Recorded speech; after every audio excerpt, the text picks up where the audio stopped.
Oremos. Padre Celestial, gracias te damos por el gran privilegio que nos concedes de venir a este lugar para abrir tu palabra y escuchar tu voz hablándonos en estos últimos días. Pedimos, Padre, la compañía de tu Espíritu Santo.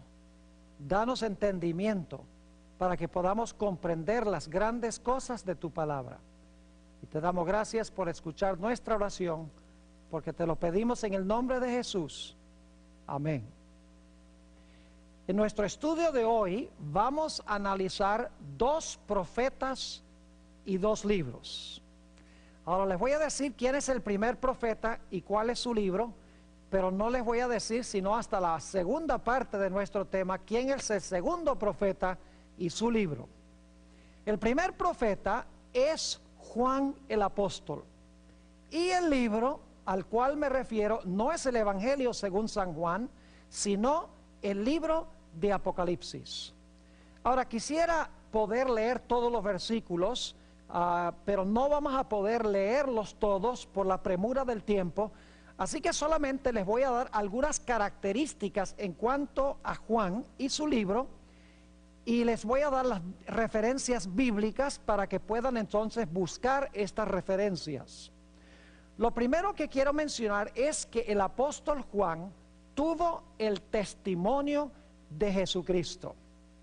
Eso se menciona, por ejemplo, en Apocalipsis el capítulo 22 y el versículo 16, porque dio testimonio de Jesús. También se menciona en Apocalipsis 1, el versículo 2 y el versículo 9. Juan tuvo el testimonio de Jesucristo. En segundo lugar, quiero que notemos que el mensaje que Dios le dio a Juan en el libro de Apocalipsis, lo dio especialmente para la iglesia. Es decir, no lo dio para el mundo en general, lo dio para la iglesia. Por eso en los mensajes de las 7 iglesias se usa la misma fórmula. El que tiene oído, oiga lo que el Espíritu dice a las iglesias. Si quieren una referencia, podrían buscar Apocalipsis 1:10 y también Apocalipsis 21 y el versículo 5. Otra característica del apóstol Juan es que nos dice en Apocalipsis 1:17 que cuando el apóstol Juan entraba en visión, caía como muerto. En Apocalipsis 1:17 dice que cuando tuvo esta visión de Jesús, dice que cayó al suelo como si estuviera muerto.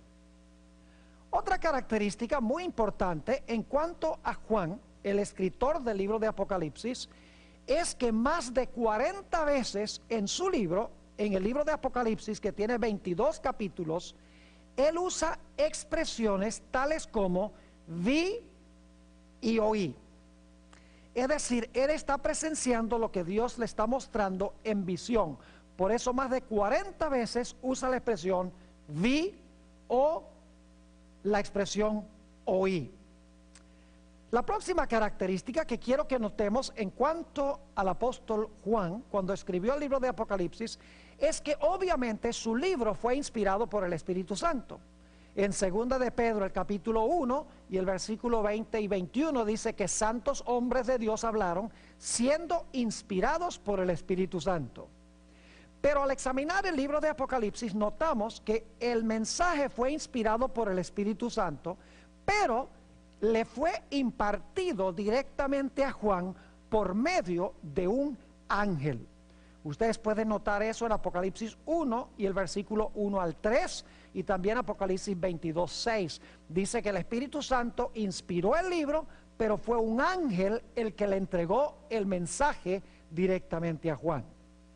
Otra característica interesante en cuanto a la experiencia de Juan cuando escribió el libro de Apocalipsis es que mientras estaba en visión, Dios le mandó a escribir lo que le estaba mostrando. Esto ustedes lo pueden notar en varias partes del libro de Apocalipsis. Apocalipsis 1:11 y también el versículo 19, Apocalipsis 19:9 y Apocalipsis 21:5, entre otros textos, dicen que Dios le mandó a Juan que escribiera lo que estaba viendo mientras estaba en visión. Otra característica interesante en cuanto a Juan es que cuando estaba en visión, Juan le hacía preguntas al ángel que le estaba dando la información. Les puedo dar un ejemplo, Apocalipsis 10 y el versículo 9, que habla de un librito que Juan debía comerse, que iba a ser dulce en la boca y amargo en el vientre. Juan comienza una conversación con su ángel, que le está revelando la información. No solo esto, sino que el libro de Apocalipsis nos dice que Juan también tuvo conversación con otros seres celestiales fuera de los ángeles. Por ejemplo, en Apocalipsis 7, 13 y 14 nos dice que Juan tuvo una conversación con uno de los 24 ancianos. No vamos a hablar ahora de los 24 ancianos. Tal vez lo único que les voy a decir es que si tuviéramos tiempo, notaríamos que en la Biblia los 24 ancianos representan a aquellos habitantes de mundos del universo que nunca pecaron, nunca transgredieron la ley de Dios.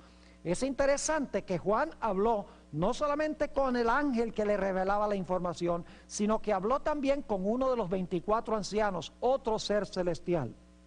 Según Apocalipsis 1:12, Juan también habló con el Señor Jesucristo. Jesús se le reveló y Juan habló directamente con el Señor Jesús. Es interesante notar cómo Juan entraba en visión y qué sucedía cuando entraba en visión.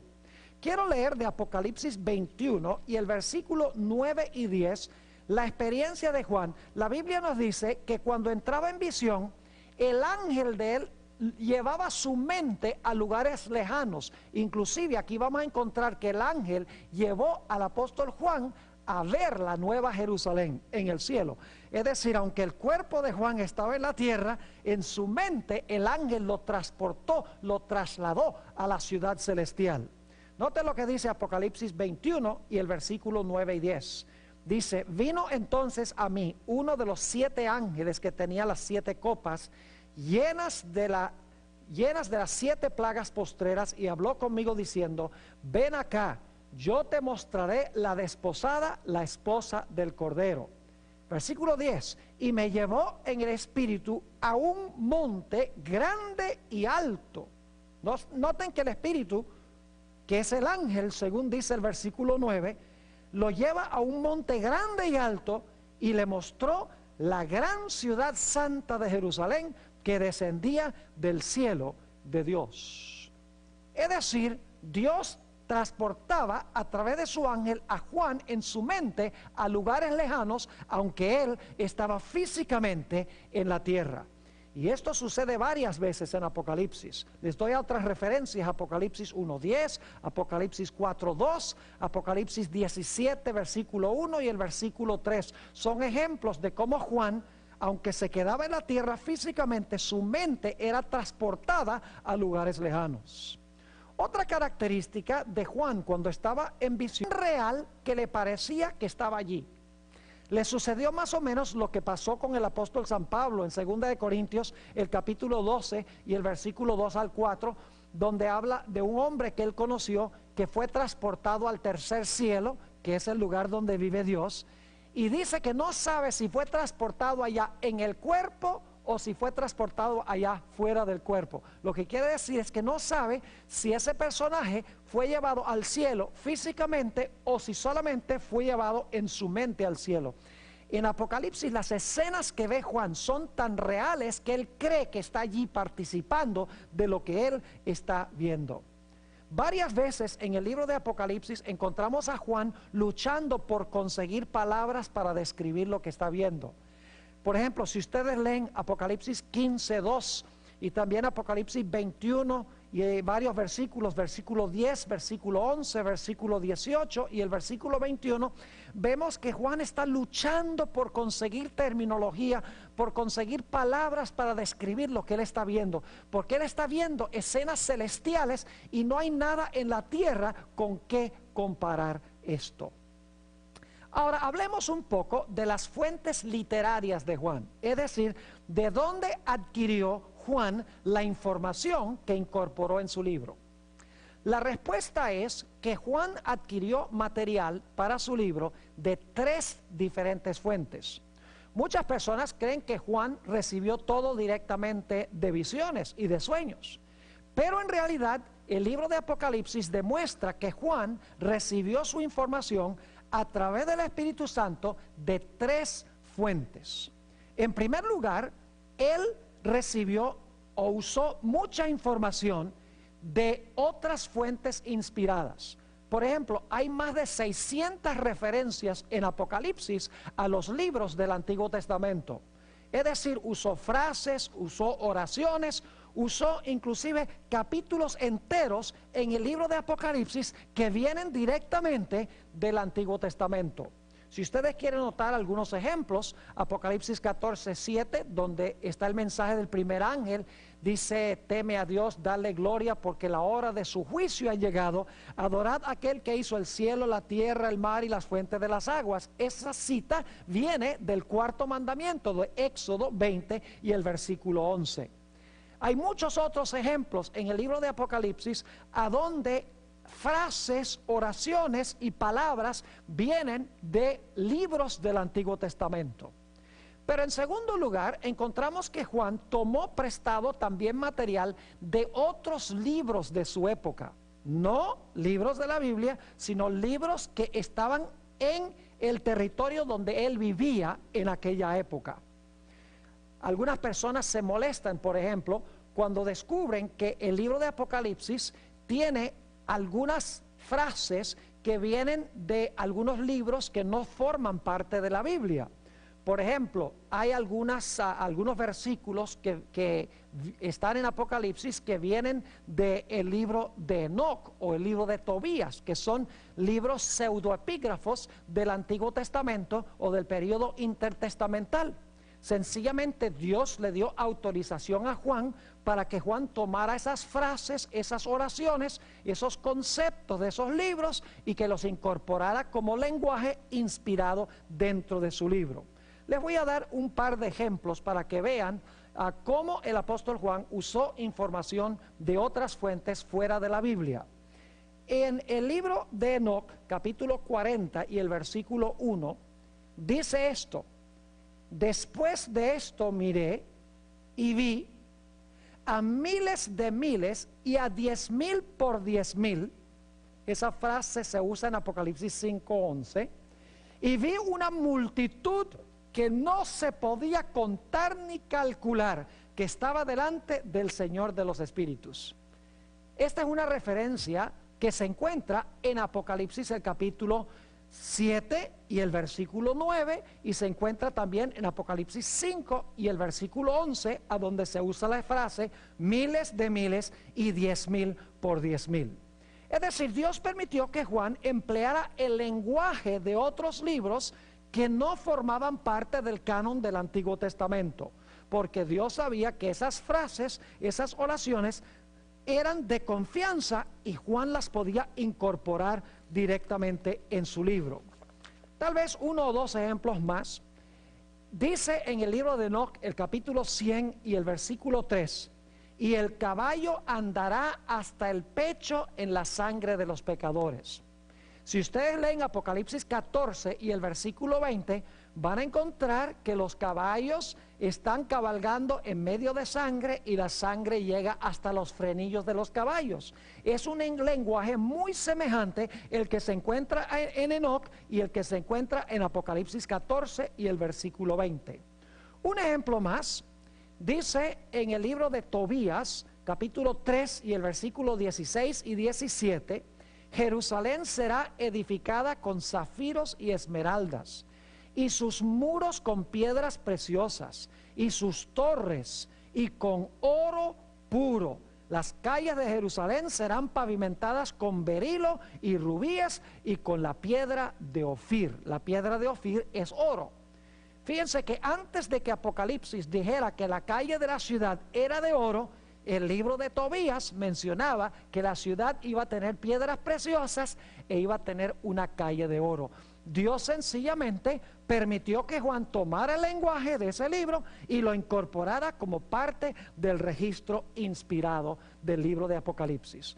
No significa que Tobías y Enoc fueron libros inspirados, en ningún sentido de la palabra. Significa sencillamente que en esos libros había algunas frases, algunas ideas que eran de confianza, que eran la verdad, y Dios le permitió a Juan que rescatara esas joyas de esas fuentes para incorporarlas en su libro inspirado. Es decir, Juan consiguió información dirigido por el Espíritu de Dios, primeramente de otras fuentes inspiradas de libros del Antiguo Testamento. En segundo lugar, Dios permitió que tomara prestado frases, oraciones, palabras de otras fuentes que no eran parte del Antiguo Testamento.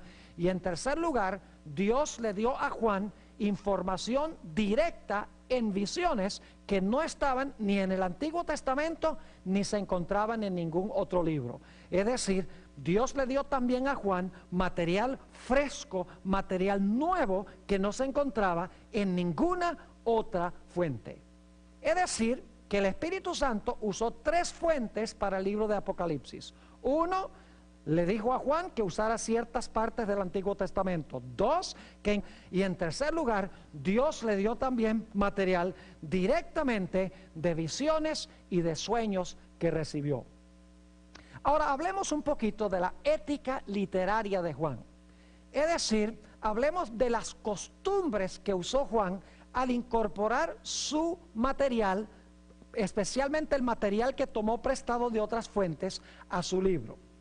Lo primero que quiero decir es que el libro de Apocalipsis, como mencionaba, usa más de 600 referencias al Antiguo Testamento.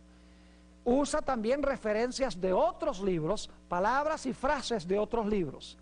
Pero ni una sola vez el libro de Apocalipsis le da crédito a esas fuentes. En ninguna parte dice Juan, esto lo saqué de Éxodo, esto lo saqué de Enoc, esto lo saqué de Zacarías. En ningún lugar dice de dónde tomó prestado fuentes, aunque usó prolíficamente diferentes fuentes. Podríamos tal vez entonces decir que Juan era un plagista, es decir, que Juan tomó prestado y nunca le dio crédito a las fuentes de donde tomó prestado. Algunas personas dicen, no, pero no era costumbre en aquella época darle crédito a las fuentes que el autor usaba. Pero eso no es verdad, porque en el Evangelio según San Mateo, repetidas veces, Mateo dice, como fue dicho por el profeta Isaías, como fue dicho por el profeta Jeremías, como fue dicho por el profeta Zacarías.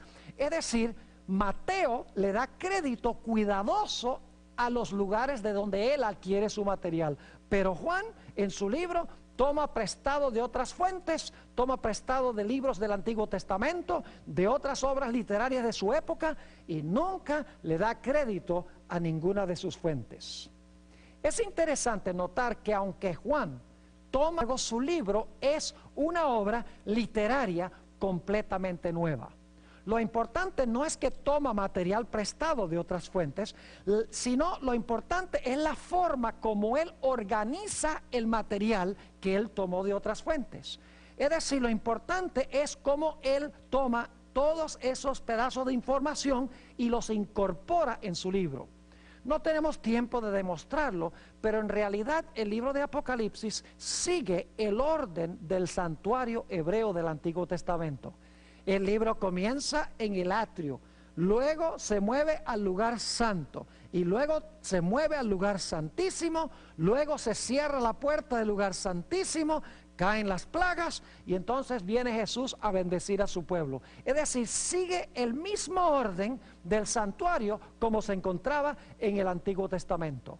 Es decir, Juan toma toda esa información que adquirió y le da una organización distinta.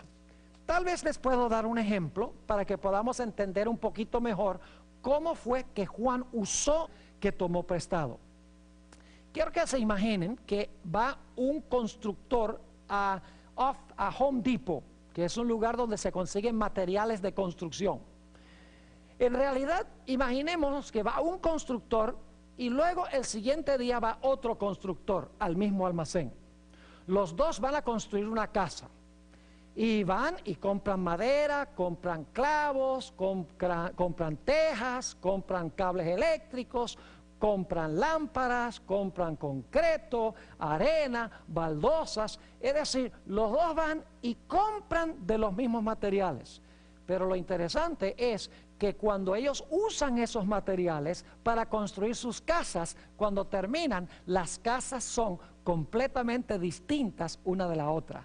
La clave no es que tomaron el material de la misma fuente, sino lo importante es cómo tomaron el material y lo juntaron. Es decir, que Juan tomó ese material y lo organizó de una forma distinta y escribió como resultado una obra maestra. Ahora, el libro de Apocalipsis es un libro simbólico, es decir, no habla en lenguaje literal, sino en lenguaje simbólico. El libro hay que descodificarlo, el libro hay que descifrar los símbolos, hay que determinar qué significan los símbolos. Hay símbolos como por ejemplo el falso profeta, el dragón, la ramera, el vino de la ramera, las aguas sobre las cuales se sienta la ramera, los dos testigos, el sello de Dios, la marca de la bestia, 1260 días, 7 cuernos, 7 ojos. Todo esto es lenguaje simbólico y lo que hay que hacer es descodificar o descifrar el idioma para ver qué es lo que Dios está tratando de enseñar. Es decir, el libro de Apocalipsis, de comienzo a fin, es un libro que se presenta en terminología simbólica. Ahora preguntémonos, ¿cuál es el tema central del libro de Apocalipsis? Al examinar el libro, no cabe duda alguna de que el libro de Apocalipsis tiene un tema central que corre desde el comienzo hasta el final del libro, y es el gran conflicto entre Cristo y Satanás. Y en ese gran conflicto, el libro de Apocalipsis enfatiza que Cristo vencerá y finalmente destruirá a Satanás y a sus huestes.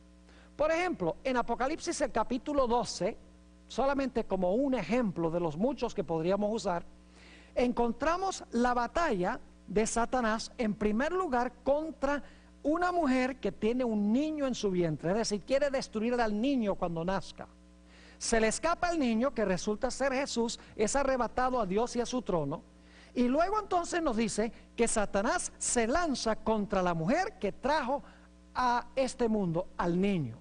Y luego entonces, al final del capítulo 12, dice que Satanás se lanza en contra del remanente final de esa mujer. Y ese remanente final guarda los mandamientos de Dios y tiene el testimonio de Jesucristo. Es decir, el tema central de Apocalipsis es la gran batalla entre Cristo y Satanás y la gran victoria final de Cristo sobre Satanás junto con su pueblo.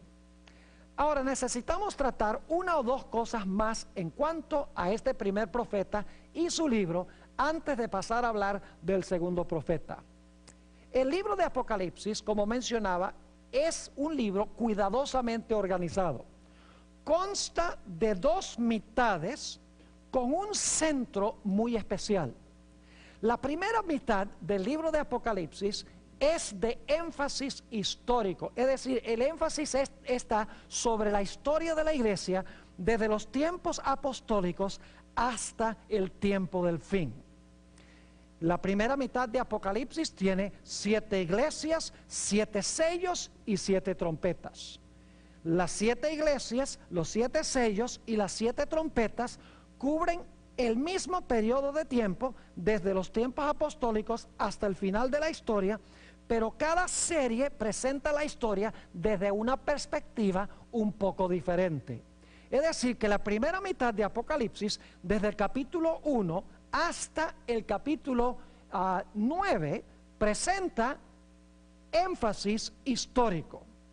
La segunda mitad del libro de Apocalipsis, que es desde el capítulo 12 hasta el capítulo 22, se enfoca no tanto en el desarrollo histórico de la iglesia, sino que se enfoca en el conflicto y la crisis final que va a afrontar la iglesia.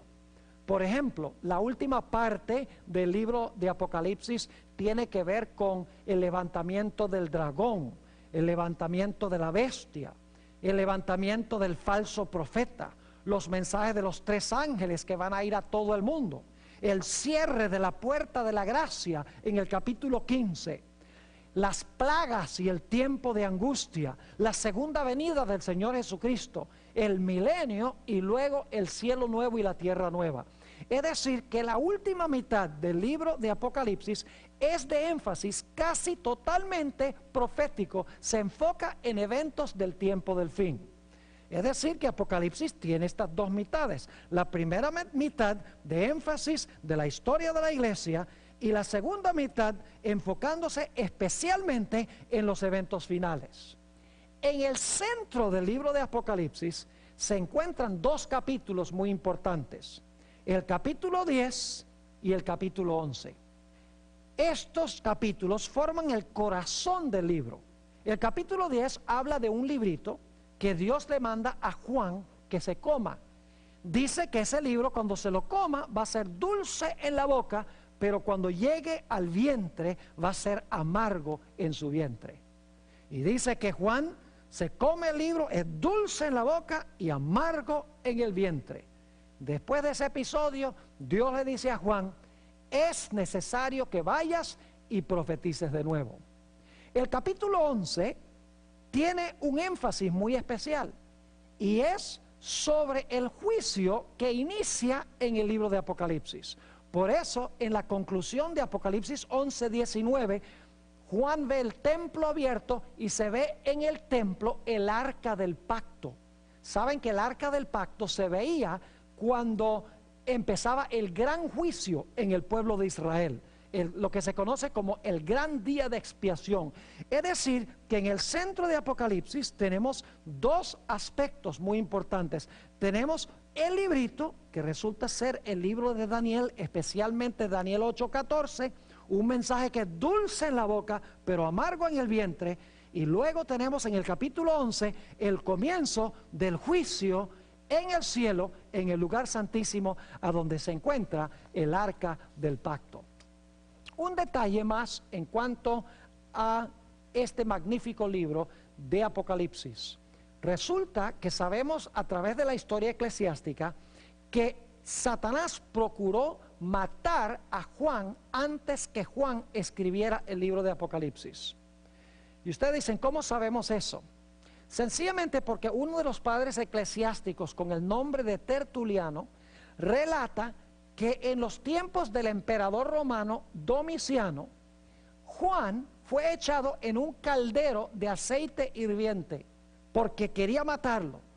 Pero Dios milagrosamente preservó la vida de Juan, y como no pudo matarlo con el aceite, dice Tertuliano que este apóstol fue enviado a la isla de Patmos, a donde recibió la visión sobre el libro de Apocalipsis y a donde escribió su libro. Elena White, en su libro Hechos de los Apóstoles, página 455, corrobora esta tradición eclesiástica cuando dice lo siguiente: Juan fue echado en un caldero de aceite hirviente, pero el Señor preservó la vida de su fiel siervo, así como protegió a los 3 hebreos en el horno de fuego. Ahora, hemos estudiado en cuanto al primer profeta y en cuanto a su libro de Apocalipsis. Ahora quiero hablarles de otro profeta. En realidad es una profetisa, escribió un libro muy interesante y vamos a hablar de ese libro. Se llama El conflicto de los siglos. Ahora, lo interesante es que la experiencia de Elena G. de White fue idéntica a la experiencia de Juan cuando ella estaba en visión. Permítame compartir con ustedes esta información. En primer lugar, Apocalipsis 12:17 dice que la iglesia remanente final iba a tener en su medio el testimonio de Jesucristo. Y en Apocalipsis 19:10 dice que el testimonio de Jesucristo es el espíritu de profecía. Es decir, en la iglesia final iba a haber el mismo don que tuvo Juan, el testimonio de Jesucristo, que es el espíritu de profecía. Elena G. de White escribió el libro El conflicto de los siglos, pero no fue un libro escrito primordialmente para el mundo, sino que es un libro que fue escrito especialmente para miembros de la iglesia. Por ejemplo, muchas veces en sus escritos, ella se refiere a sus escritos como los testimonios para la iglesia. Es decir, la obra del profeta era dar testimonio a la iglesia. Así que así como Juan presentó su mensaje especialmente para la iglesia, Elena G. de White también presentó su mensaje especialmente para la iglesia. Otro dato interesante es que cuando Elena G. de White entraba en visión, caía como muerta. Permítame leerles una cita donde ella describe una de sus primeras visiones. Es el manuscrito 16 del año 1894. Dice ella, cuando entró en visión, pensaban que estaba muerta y velaron y lloraron y oraron por mucho tiempo, pero para mí era el cielo, era la vida. Es decir, al igual que Juan en Apocalipsis, cuando Elena G. de White entró en visión, dice que cayó como muerta, y la gente en realidad creía que estaba muerta. Los testigos dicen que Elena G. de White no respiraba, así como Daniel cuando entraba en visión no respiraba. Otro dato interesante en cuanto a Elena G. de White es que en las primeras ediciones del Conflicto de los Siglos, en una serie de libritos que se conocen como dones espirituales, es un librito en realidad que contiene el Conflicto de los Siglos en forma abreviada, tiene 219 páginas. Una vez por lo menos cada página, Elena G. de White usa expresiones tales como vi o me fue mostrado. La misma expresión que usó Juan en su libro más de 40 veces, Elena G. de White en el libro Dones Espirituales, que es el precursor del libro que tenemos hoy, El Conflicto de los Siglos, ella usó la expresión vi o me fue mostrado. Otro dato interesante en cuanto a Elena G. de White es que, aunque su mensaje fue inspirado por Dios, el mensaje le era entregado por un ángel. Se refería a su ángel como mi ángel acompañante, lo llamaba mi guía o mi instructor. Por ejemplo, Elena G. de White en el libro Testimonios para la Iglesia, tomo 1, página 73, dice ella lo siguiente en cuanto a su primera visión: hasta el momento de mi primera visión no podía escribir. Mi mano temblorosa no era capaz de sostener con firmeza la pluma. Mientras estaba en visión, el ángel, noten esto, el ángel me mandó que escribiera la visión. Mientras estaba en visión, fíjense, el ángel la mandó que escribiera la visión. Yo obedecí y pude escribir libremente, mis nervios fueron fortalecidos y mi mano se tornó firme. Interesante que el mensaje le fue impartido por su ángel acompañante. Interesante que cuando estaba en visión, el ángel le decía, escribe mientras estás en visión. Otro dato interesante en cuanto a Elena G. de White es que cuando estaba en visión le hacía preguntas a su ángel. Noten por ejemplo esta cita que se encuentra en Primeros Escritos, página 40. Dice ella, no podía sufrir el pensamiento de volver a este mundo tenebroso. El ángel me dijo entonces, debes volver, y si eres fiel, tendrás con los 144,000 el privilegio de visitar todos los mundos y ver la obra de las manos de Dios. Fíjense que ella le está pidiendo al ángel que la deje quedarse allá, y el ángel le dice, no, tienes un mensaje que impartir, tienes que regresar. Pero a Elena G. de White también se le dio el privilegio de hablar con seres de otros mundos que nunca pecaron. Por ejemplo, una vez visitó un planeta a donde le preguntó a uno de los habitantes por qué eran tanto más hermosos que los habitantes de la Tierra. Y esto es lo que le respondió ese habitante, Primeros Escritos, página 40. Le dijo, hemos vivido en estricta obediencia a los mandamientos de Dios y no incurrimos en desobediencia como los habitantes de la Tierra. Inclusive, la hermana White se le permitió una vez ir a un planeta a donde vio a Enoc y tuvo el privilegio de hablar con Enoc, quien fue trasladado al cielo de entre los vivos. En Primeros Escritos, página 40, Enoc, cuando ella le preguntó si ese era el lugar donde él vivía permanentemente, Enoc le contestó, no es este, mi morada es la ciudad y he venido a visitar este sitio. Elena G. de White también múltiples veces en sus escritos tuvo el privilegio de hablar con el Señor Jesucristo. En Primeros Escritos, en la página 19, el Señor Jesucristo, hablando de la gloria que rodeaba a Dios el Padre, encontramos que Jesús le declaró a Elena White: si llegases a contemplar la gloria de su persona, es decir, la gloria del Padre, dejarías de existir. Es interesante que Elena G. de White también fue transportada en visión a lugares lejanos, donde le parecía que ella estaba yendo físicamente allá, pero en realidad el ángel estaba llevando su mente a esos lugares. Noten, por ejemplo, esta cita que encontramos en el libro Primeros Escritos, en la página 32. Dice ella lo siguiente: pronto perdí el conocimiento de las cosas terrenas y quedé arrebatada en una visión de la gloria de Dios. Vi un ángel que con presteza volaba hacia mí. Me llevó rápidamente desde la tierra a la santa ciudad. Y algunos dicen, pero qué cosa tan rara. Pero ¿por qué es tan raro si Juan tuvo la misma experiencia? Nos dice la Biblia. Sigue diciendo, me llevó rápidamente desde la tierra a la santa ciudad, donde vi un templo en el que entré. Antes de llegar al primer velo pasé por una puerta. Levantóse ese velo y entré en el lugar santo, donde vi el altar de incienso, el candelabro con las 7 lámparas y la mesa con los panes de la proposición. Después que hube notado la gloria del lugar santo, Jesús levantó el segundo velo y pasé al lugar santísimo.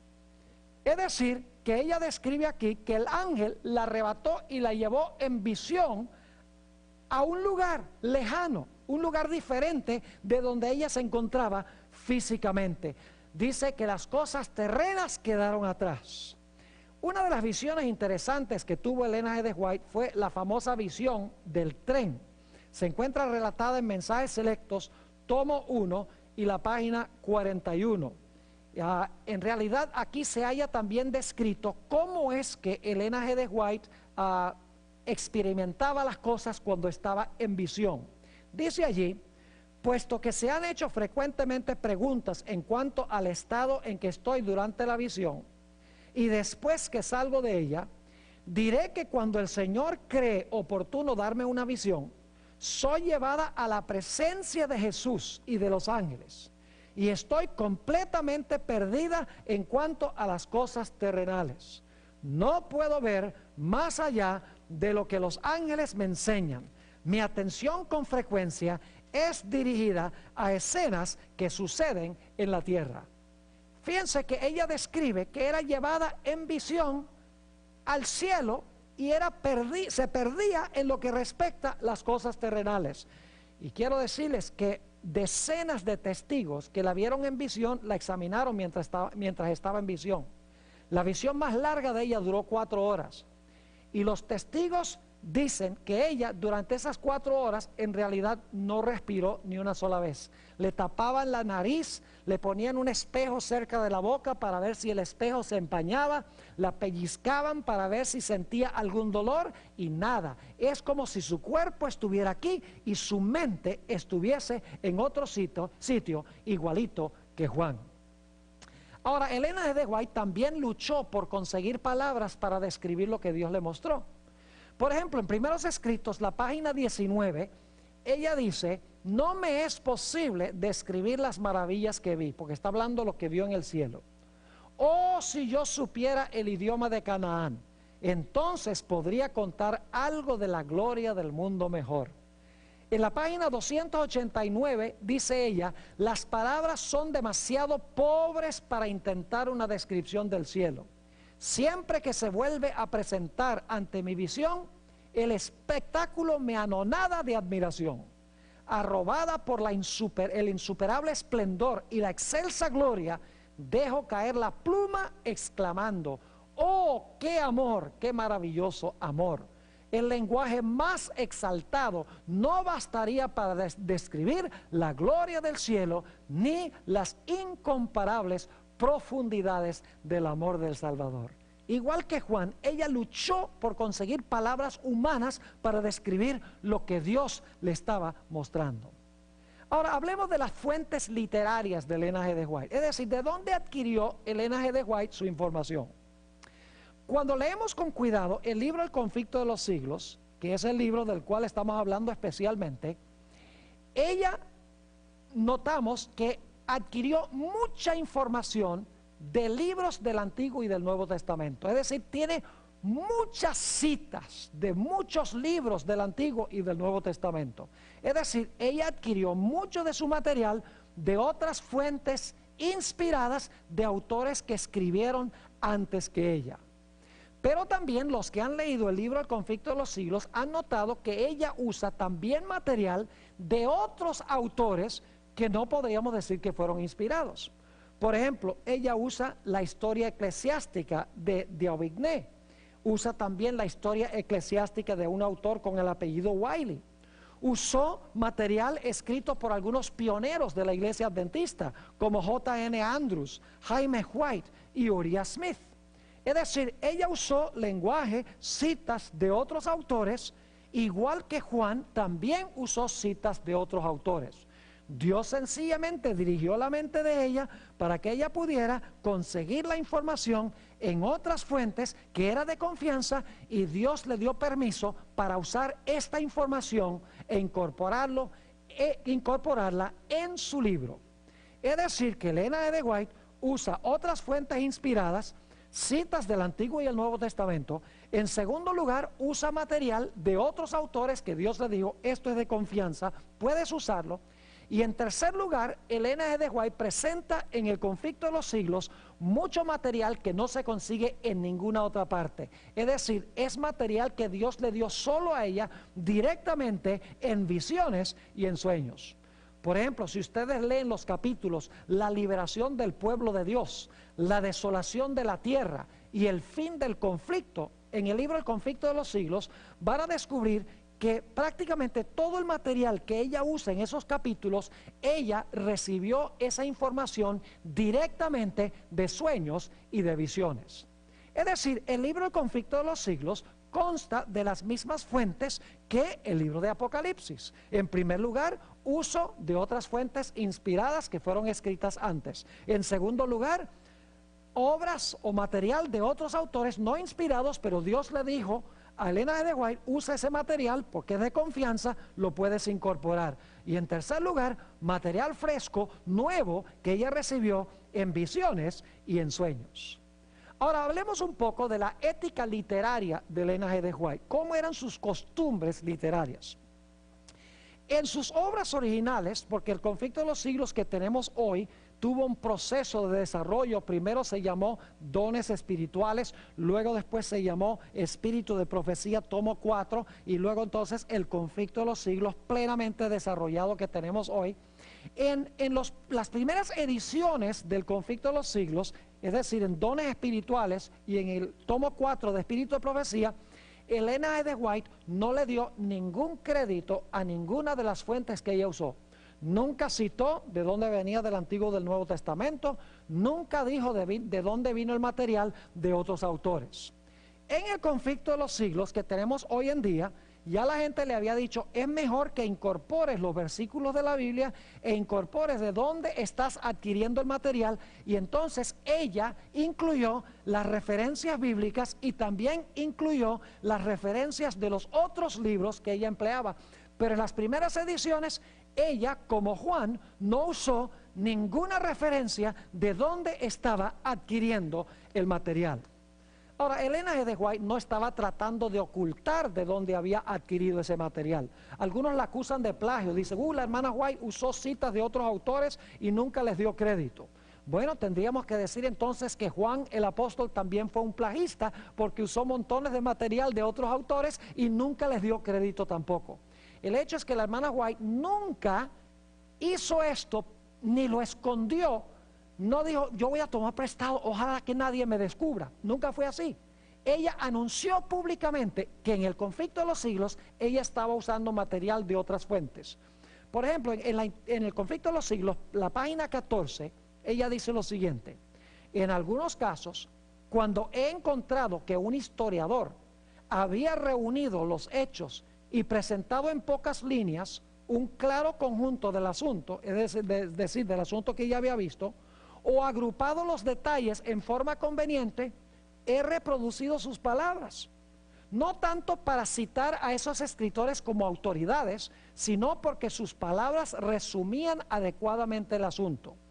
Y luego dice, y al referir los casos y puntos de vista de quienes siguen adelante con la obra de reforma en nuestro tiempo, es decir, de otros autores, me he valido en forma similar de las obras que han publicado. Es decir, en la misma introducción al conflicto de los siglos, ella dice, yo usé material de otros autores, yo usé material de nuestros pioneros, lo he incorporado en mi libro, no porque son autoridades, sino porque lo que ellos escribieron cuadra perfectamente con lo que Dios me ha mostrado en visión. Es decir, que Elena G. de White siguió un proceso muy parecido al proceso de Juan. En primer lugar, nunca le dio crédito a las personas que ella citó, pero no podríamos decir que fue plagista porque no quería esconder ese hecho, sino que usaba el lenguaje porque habían escrito en forma fidedigna, y para qué ella iba a perder tiempo escribiendo lo mismo, fresco y nuevo, si ya se había escrito. Ahora quiero decirles que el libro de El conflicto de los siglos es una obra maestra literaria. En realidad, El conflicto de los siglos es un libro de Apocalipsis descifrado o descodificado. Cuando hablamos sobre Juan y sobre el libro de Apocalipsis, notamos que el libro de Apocalipsis está presentado en forma de símbolos y de figuras. Por ejemplo, nos dimos cuenta que Juan habla del dragón, la bestia, el falso profeta, vino, aguas, testigos, marcas, sello, etc. Elena G. de White no usa los símbolos, sino que ella interpreta los símbolos, es decir, ella descifra o descodifica los símbolos. El conflicto de los siglos, en otras palabras, es el libro de Apocalipsis descifrado o descodificado. En realidad, por ejemplo, ella dice, el dragón representa a Satanás y a Roma, la bestia representa Roma papal, el falso profeta representa a los Estados Unidos, el vino representa falsas doctrinas, las aguas donde se sienta la ramera representa muchedumbres, naciones, lenguas y pueblos, los dos testigos representan el Antiguo y el Nuevo Testamento, el sello de Dios representa el sábado, la marca de la bestia representa el falso día de reposo. Es decir, Elena G. de White descifra el lenguaje simbólico del libro de Apocalipsis. Ahora, ¿cuál es el tema central del libro El conflicto de los siglos? Saben que es el mismo tema central del libro de Apocalipsis. En realidad, ni es un libro en cuanto a la historia. El conflicto de los siglos es una filosofía de la historia. Es una descripción de la gran controversia entre Cristo y Satanás y la victoria final de Cristo y su pueblo sobre las fuerzas del mal. Elena G. de White en El conflicto de los siglos no solamente describe la historia, sino que habla de las causas reales de los eventos que suceden detrás de la historia. Es decir, ella explica que los eventos que suceden en la historia son solamente resultados visibles de la guerra invisible entre Cristo y Satanás en el mundo que nosotros no podemos ver. Es decir, ella está dando una interpretación de la historia, está dando las causas reales de los eventos históricos como se están realizando. Ahora, otro detalle interesante en cuanto al conflicto de los siglos es que el conflicto de los siglos se compone en dos mitades con un centro muy especial. Es decir, el libro está organizado igual que el libro de Apocalipsis. Lo interesante es que desde la página 19 hasta la página 332 del conflicto de los siglos, usted va a notar que Elena G. de White enfatiza mayormente la historia de la iglesia. Como la primera mitad del libro de Apocalipsis, la primera mitad del conflicto de los siglos enfatiza historia eclesiástica. La segunda mitad del libro de El conflicto de los siglos, que son las páginas 486 hasta el final del libro El conflicto de los siglos, encontramos que Elena G. de White está describiendo casi exclusivamente eventos finales. Es decir, que igual que Apocalipsis, el capítulo 1 hasta el capítulo 9 describe historia eclesiástica, y el capítulo 12 hasta el capítulo 22 describe eventos finales. El conflicto de los siglos, hasta la página 332, habla de eventos de historia eclesiástica primordialmente, y la segunda mitad del libro habla de eventos que suceden mayormente en el tiempo del fin. Eventos tales como la unión de los poderes civiles del mundo con el papado y el protestantismo apóstata. Eventos tales como los mensajes de los 3 ángeles que se proclaman al mundo. Eventos tales como el tiempo de angustia, la liberación del pueblo de Dios, la segunda venida, el milenio y el cielo nuevo y la tierra nueva. Es decir, el conflicto de los siglos termina con el cielo nuevo y la tierra nueva en el mismo sitio a donde terminó el libro de Apocalipsis. Ahora, lo interesante es que en el puro centro del libro, en el mero centro del libro, el conflicto de los siglos, se encuentran 2 grandes eventos que describe Elena G. de White. En más de 100 páginas, ella comenta en el centro del conflicto de los siglos, en primer lugar, la experiencia de los mileritas que estudiaban la profecía del libro de Daniel y pensaban que Daniel 8:14 indicaba que Jesús iba a venir el 22 de octubre de 1844. Para ellos eso fue un mensaje dulce de que Jesús iba a venir en poder y gloria el 22 de octubre de 1844. Pero todos sabemos que Jesús no vino, y como resultado tuvieron un grande y amargo chasco. Es decir, habían estudiado el mensaje del libro de Daniel, lo habían asimilado, era dulce porque esperaban que Jesús iba a venir, pero se tornó amargo porque el Señor Jesucristo no vino. Eso se encuentra en el centro del conflicto de los siglos, y también se encuentra en varios capítulos en el centro del conflicto de los siglos una descripción del juicio que comenzó en el cielo el 22 de octubre de 1844. Es decir, los 2 aspectos que están en el centro del libro de Apocalipsis están en el centro también del libro El conflicto de los siglos. Es decir, que el conflicto de los siglos tiene una sección histórica, tiene un centro muy especial que tiene que ver con el chasco y el juicio, y luego eventos finales. De la misma manera como Juan presentó su libro, Historia Eclesiástica, eventos finales y un centro que se compone del libro que es dulce y amargo y del inicio del juicio en el santuario celestial. Ahora, lo interesante es que Satanás también trató de matar a Elena G. de White inmediatamente antes que Elena G. de White escribiera el libro El conflicto de los siglos. Elena White recibió el 14 de marzo de 1858 su famosa visión del conflicto de los siglos en la ciudad de Lovett's Grove, en el estado de Ohio, en los Estados Unidos. Por más de 2 horas, Elena G. de White presenció en visión el gran conflicto entre Cristo y Satanás. Cuando salió de visión, ella y su esposo se montaron en el tren para viajar de regreso a su casa en Battle Creek, Michigan, y decidieron parar en la ciudad de Jackson, a donde tenían unos amigos de apellido Palmer. Mientras iban en el tren, Elena White dice que hablaba con su esposo sobre los planes que tenían de publicar la visión del conflicto que ella había tenido en ese servicio fúnebre en Ohio. Cuando estaba sentada en la cocina de la familia Palmer, le voy a describir ahora lo que sucedió con ella. Se encuentra en el libro Reseñas biográficas de Elena G. de White, página 338. Dice Elena G. de White esto: habíamos estado en la casa por un corto tiempo, cuando mientras conversaba con la hermana Palmer, mi lengua rehusó pronunciar lo que deseaba decir y parecía estar pesada e insensible. Una sensación extraña y fría me afligió el corazón, pasó por mi cabeza y a lo largo de mi costado derecho. Estaba teniendo un derrame por esta descripción. Sigue diciendo: por un tiempo estuve sensible, pero fui levantada por la voz de oración ferviente. Procuré usar mis extremidades izquierdas, pero estaban perfectamente inútiles. Por un corto tiempo no esperaba vivir. Ahora podríamos decir, bueno, ella sencillamente tuvo un derrame, tuvo un stroke, tal vez porque no tenía una buena constitución fisiológica.